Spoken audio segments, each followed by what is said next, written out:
Partia opozitare LSDM kërkoi që në Gustivar të shpallet epidemi. Ata thonë se atje epidemi ka pavarësisht nëse do të shpallet zyrtarisht ose jo. Qytetarët në Gustivar theksojnë nga kjo parti po përballen me problem serioz shëndetësor dhe presin nga institucionet reagim profesional dhe të përgjegjshëm. Qytetarët e Gostivarit aktualisht janë të neveritur nga lojrat e tyre politike. Qytetarët presin qeveri të përgjegjshme që do të merret me shëndetin e tyre dhe jo me sulme ndaj opozitës. Ky është një moment që të gjithë ne të jemi të bashkuar dhe së bashku të ndihmojmë qytetarët në këto rrethana të vështira. Le të përfshihemi të gjithë dhe të ndihmojmë qytetarët e Gostivarit.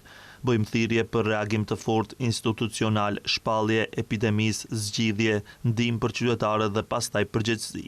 Kurse partia në pushtet VMRO DPMN kritikon komunën se përse vonon reagimin. LSD, BDI dhe Taravari festonin dhe gëzonin fitoret e tyre, gjithçka ishte në rregull dhe sot kur na duhet reagim dhe përgjegjësi, ata nuk janë askund. Pse reagimi është i vonuar, pse nuk patëm një reagim të shpejt nga shërbimet në nivel lokal dhe përgjegjësi, a mendojnë LSD, BDI dhe Taravari se ky skandal do të mbetet i pandëshkuar. Ministri i Shëndetësisë Sasho Klekovski të shtunën gjatë vizitës në spitalin e Gostivarit, theksoi se nuk shpallin gjendje të epidemisë derisa të dalin rezultatet e analizave mbi shkaqet e rritjes së numrit të qytetarëve që kërkojnë ndihmë shëndetësore.